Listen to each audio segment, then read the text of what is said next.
tonight, our special guest is Cleo. Cleo is known as probably the #1 astrologer in this area and is known throughout the United States and the world as a #1 astrologer. Tonight, I'm Jerry Paulsis, and we have Harry Knott, who's going to co-host with me and ask Cleo a number of questions about astrology. #1, Cleo, let's just start at the beginning. How did you get involved with astrology? Well, this is a long story, and we'll make it very short. When I was young, I had to plant and make the plantings for my father, who was a farmer, from the almanac.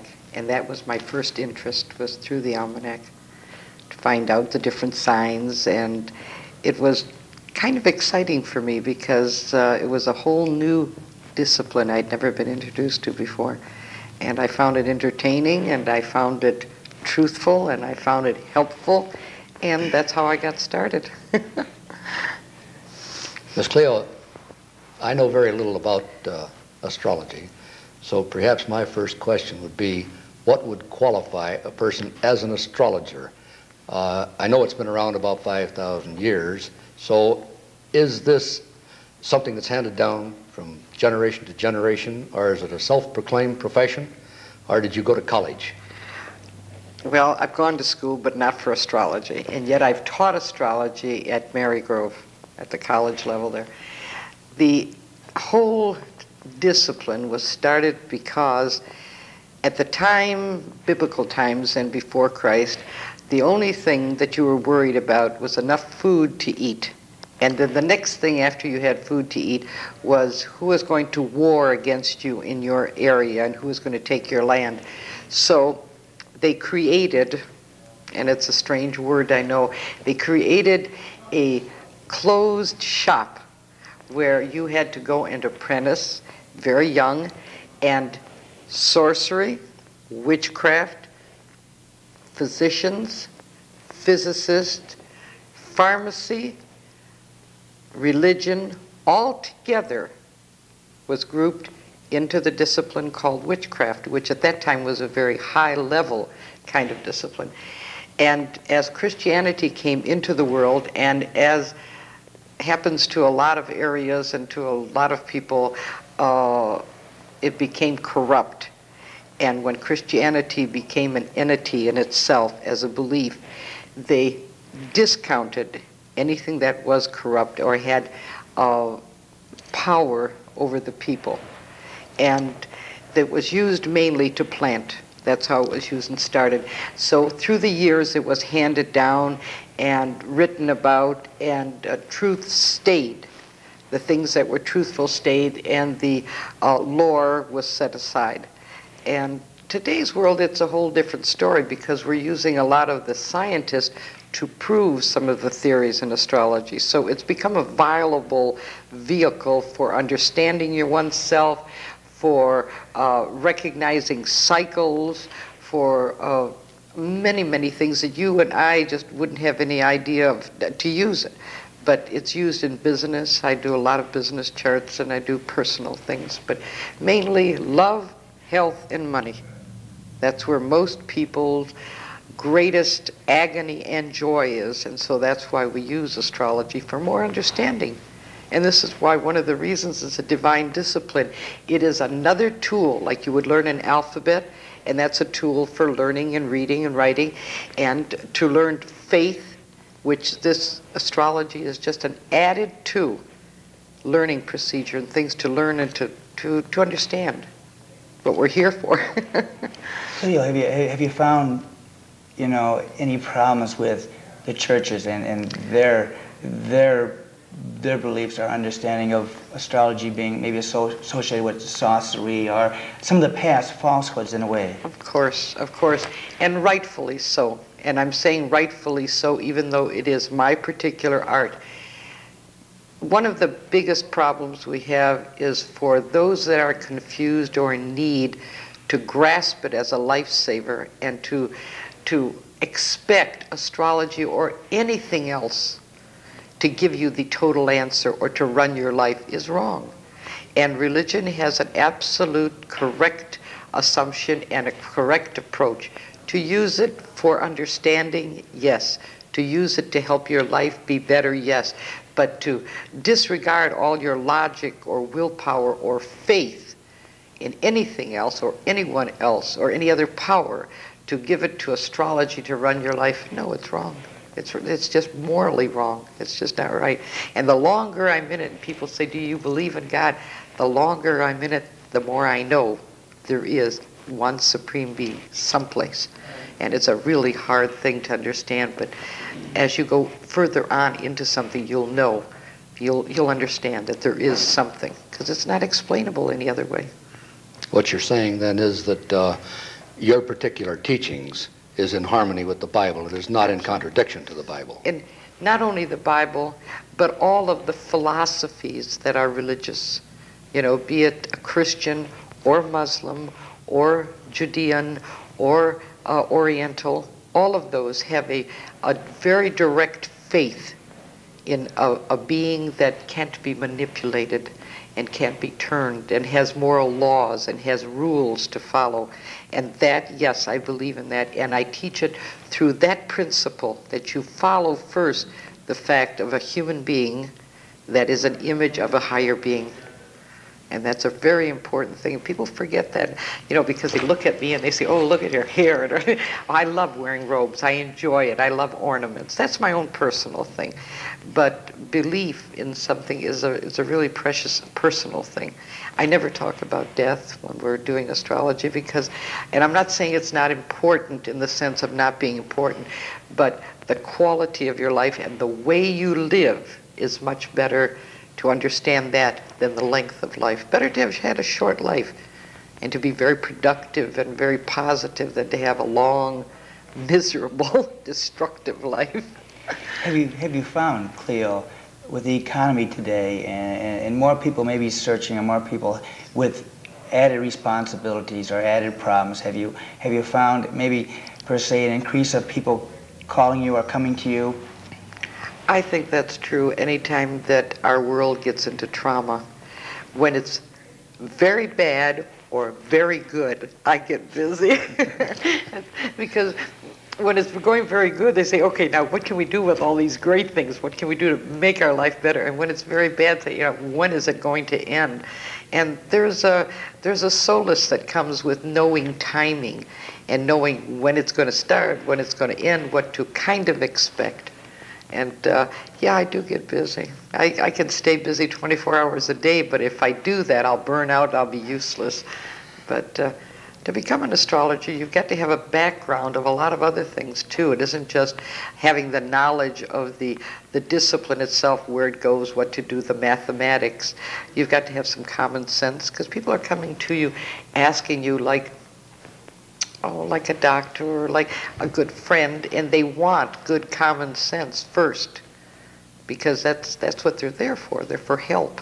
And if you're going to be destructive and you don't know your trade very well, then your best bet is to stay out of it until you learn it, which takes about a good 10 years to learn it honestly and thoroughly and with good knowledge. Yeah. The dictionary defines astrologer as astronomer. Now, how do you feel about that? Have you a background in astronomy, or do you feel that it's absolutely necessary to follow your trade? Or well, I've taken courses in physics through college, and it doesn't. When you say an astronomer, at one time, yes, they were all grouped together. Now it's becoming so specialized that we have the humanistic astrologer, the medical astrologer, the business astrologer, and it's not really an astronomer. They don't catalog or log the planet's places. We already have that done for us. We do an explanation of the relationship between the planets, no matter where they're located. That's what we do. As astrologers, we read the relationships more than the locations of, because an astronomy will tell you, well, they've changed places, and the last 50 years they've dropped 50 seconds and 3 degrees, and we know that, but we are still reading relationships. between planets, and that's how we do our particular craft. How long does it take, Cleo, to set a chart up and then decipher it? How long does it take you, basically, to? Well, don't forget, I've been 22 years a practitioner, so I've got a lot more experience, and I'm faster and quicker. And plus the fact that we're now getting computers to help us with it. It takes about 40 minutes, a little over half an hour, 40 minutes, 45 minutes. And that's setting up the charts, not only your chart for yourself, but the chart of today and the chart of what's coming up. So we have to do several charts before we're able to read to you or to transfer information to you.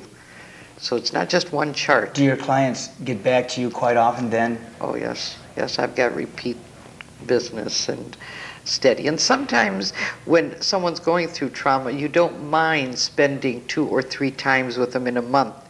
But then if you find that they're calling you every month for really foolish things, then you must cut the cord. And I've done that several times, and it's difficult because I like the people, but I can't afford. I myself cannot take on their life to make their decisions. They've got to do that. I can give them the information, add to what they have, because a lot of my businessmen do that. They have information they get from standard business indexes in different places, then they take mine and add it to it, and that gives them an ability to make judgments that are very logical and very businesslike. So. I know you have a reputation in what we read and what we understand about a lot of the socialites, a lot of the top business people, presidents of auto companies, developers, all types of socialites also that do call you and for consulting and so forth. And do you find them calling more often or least often as a regular? Maybe it's a hard question to answer. It is, because when there is a special problem, there was a very large development on the West Coast that was in negotiations, and we had an awful lot of work to do on it astrologically, and then it came down to the bidding times. So then it was like every day, because every other day the opponents would submit a bid. It'd be a seal bid? Yes, and so that had to be done on a daily basis. And I may not talk to this client again for 2, 3, 4 months, 5 months. So that individuals having certain problems, astrologically, I can give them a hand, I can help them with it, so that it would be of a benefit. But then it's not an everyday thing. It's not like, what color should my drapes be, and I've got to buy this, or any foolish things. I mean, they're usually pretty expensive items that they're asking questions. We do cars. We buy cars during certain periods of time, and every car I've bought has lasted 10, 12 years. Although I'm sure that the car companies don't appreciate me saying such a thing. But truly, I mean, I've had some very safe cars. Being along the same line as a farmer plants certain times, you can buy automobiles, clothes, or whatever. Anything, sure. But the way things start usually give you an indication of the way things are going to go. And if you think of it in this way, if you celebrate your birthday and the kind of birthday you have that day will give you an indication what the next year is going to be like. This is why we have birthdays. And it's a holdover. That's why we have gifts. That's a holdover from pre-biblical times. That, it's your name day, they call it, your particular day, and now we bring you gifts, and that's the way you start the year. And that's why so many people celebrate New Year with such frivolity and hilarity, thinking, aha, we're going to start this year, and it's going to be fantastic. But that's the reason. That's the basic reason behind it. Since your profession is dealing in predicting the future, how do you feel about it if you was to give someone the wrong information? Does it ever bother you that you might advise them wrongly? Absolutely. You've got to be awfully careful. You've got to be very, very conscious of the fact that people will listen to what you say very carefully and many times follow that. So you must be a very moral, ethical person to make sure that what you're giving, that information you're giving, also they have the understanding These are the tendencies. This is what I see the tendency to go this way. Here are several alternatives. This is the way you react. Now the ball is in your court. You decide what to do. But don't let me decide for you or anyone else. I try to be very careful with advice unless it's grounded in good, solid thought pattern and logic and rationale. I try to stay off of the wall, try to give you good, solid advice, because you'll be back to me. I want you here. I don't want you floating. How do people generally get a hold of you? I mean, are you listed like in the Yellow Pages? Well, no, I'm not. I don't advertise, but any of the radio stations, this radio station, this TV station, the newspapers, and they can write. But I do have a number that they can call. I have an answering service, and there is a fee charged for my services, of course. It's my profession. And I can give you that if you want it. Does your phone ever just ring off the hook when there's... Can we have those? Oh, well, the 20th this month, the 4th coming up, the 20th of next month, we've got days where planetary influences are so difficult, and they're setting things in motion to make an awful lot of confusion. And yes, I do get, sometimes it gets very bad. Sometimes I run away, too. I mean, you mentioned cycles and earlier. Explain a little more about cycles and maybe how the planets affect maybe some of the signs. Well, one of the things we've noticed at the full moon is very, very evident. Policemen, doctors, hospitals, those people that are custodians for the emotionally disturbed, all of those things, those people know best. And it's a very important thing that they pay attention to that, because they clear the hospitals. Full moons are notorious for causing unpredictable things to happen. And your phone rings a lot. And my phone rings a lot, too. Right.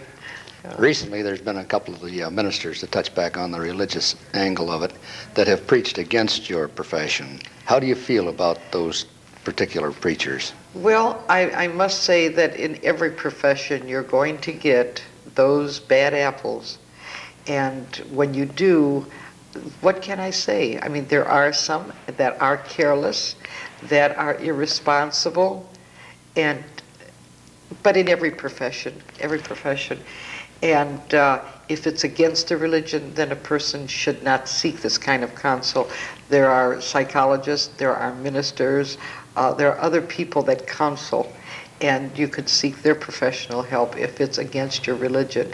But the nice thing about my discipline is it can tell you something about yourself as far as character, and that's not against anybody's religion to learn about yourself.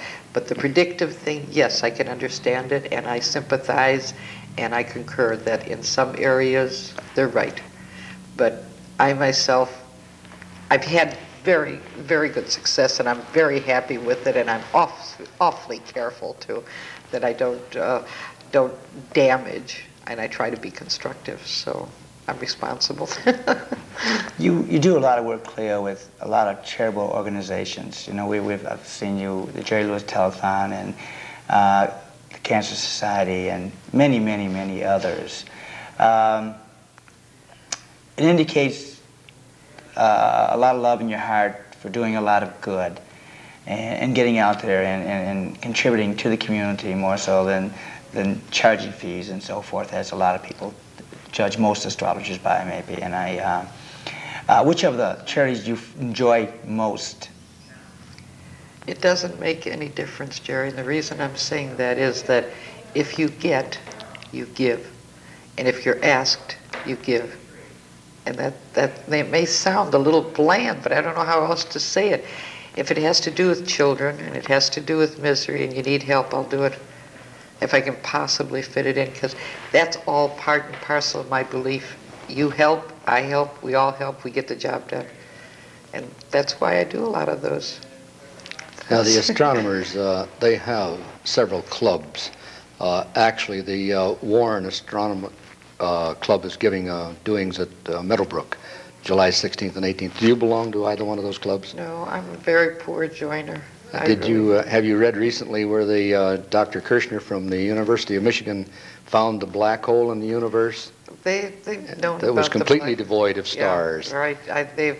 They've suspected that for the last 15, 20 years, and they've been doing an awful lot of research. We have got such great technology that I'll bet in the next 5 years that there will be very little that we don't know about our stratosphere, our ionosphere.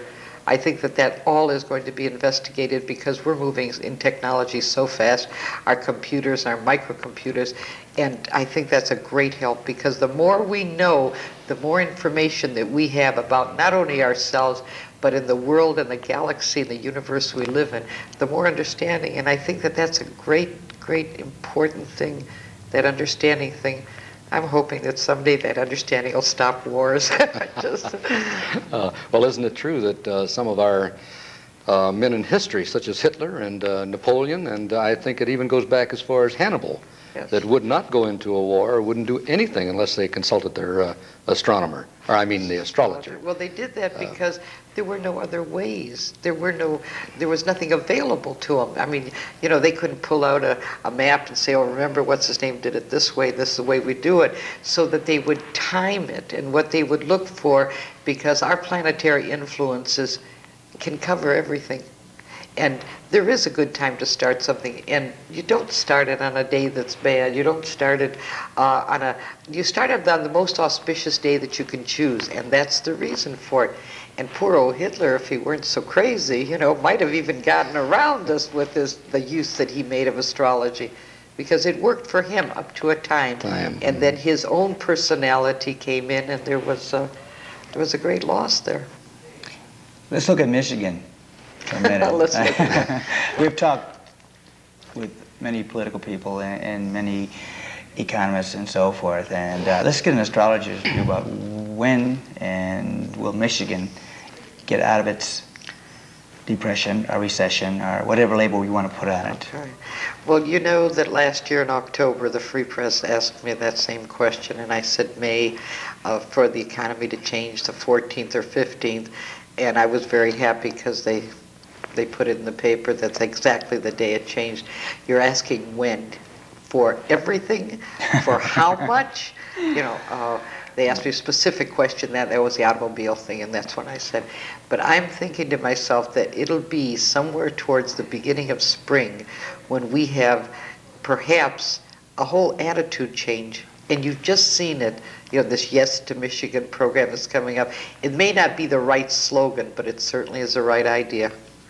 You know, I don't know if you've ever known anybody from Texas. I mean, Texas doesn't have any more than what we do. I don't care what they say, but there is never a Texan that they're so proud they came from Texas.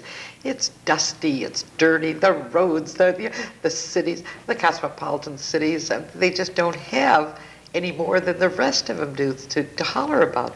But they're so proud.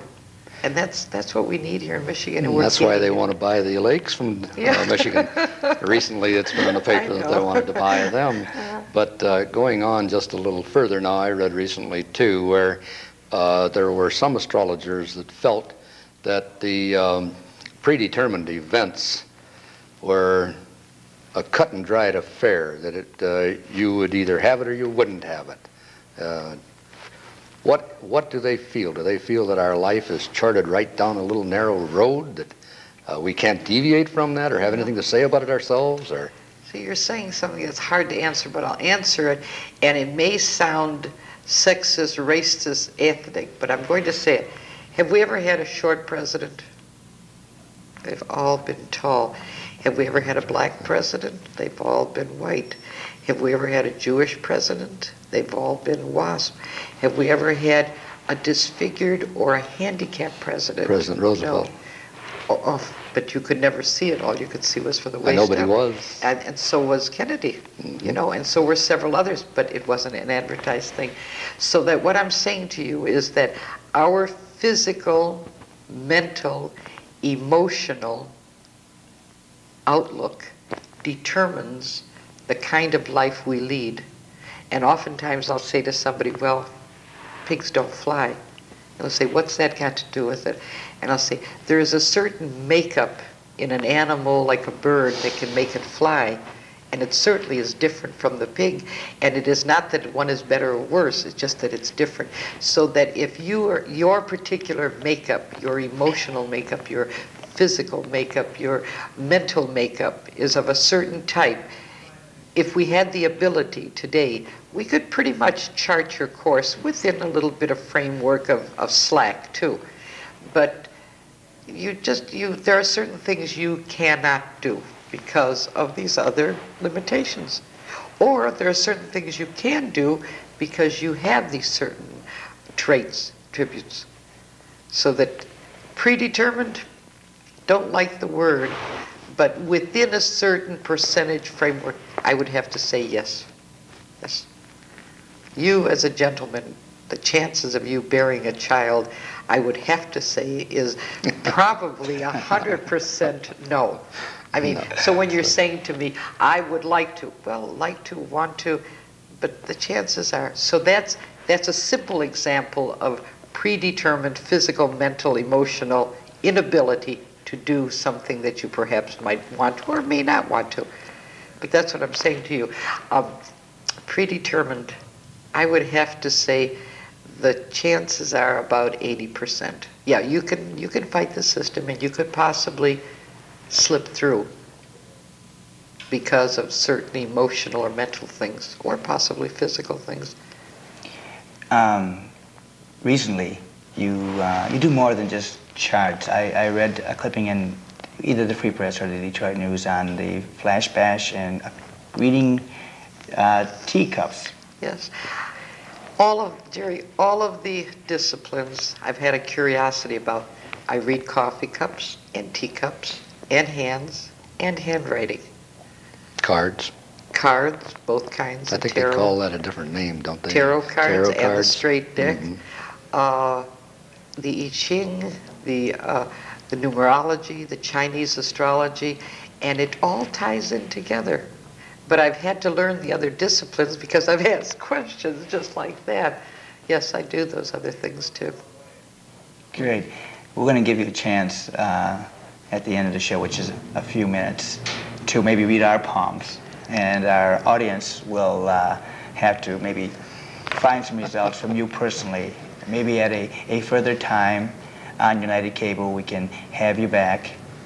Or maybe the audience, the viewers out there would like to get a hold of Cleo, could possibly write the station, and then their names could be sent to Cleo. I think this is probably the best way, isn't it, Cleo? Sure. We have about 2 minutes, and I think that's the best way to handle these type of situations. And maybe a last question. Harry, you have a last question? Are there any events that you're going to be attending in the locality? Are there any shows or anything of that nature? Nothing that's public. Nothing that's public. That the public could go to. There are, I do lectures, and I've got an industrial lecture to do to a men's group, which is always interesting. There's mixed groups. We do, and parties and private home parties, but it's not anything the general public can go to as of right now. But you are available for families, yes. parties, and all birthday of that. parties and such. Everything that's fun to do. Yes, I would imagine the birthday parties would be especially interesting to you. Yes, I love those things. Yeah. You haven't been told yet, Cleo, but you're going to the March of Dimes bike-a-thon on either Belle Isle or Grosse Seal. Just don't ask me to ride a bike, please. I'd be glad to show up, though. Okay, we want to thank you. Thank you so much for being a special guest tonight. I think you've given us a good deal more knowledge and understanding about what astrology is and understanding Cleo, the astrologer. Thank you. And my pleasure. I really do appreciate having you. Thank you. Thanks again, very Ms. Cleo. much. Thank you. Thank you.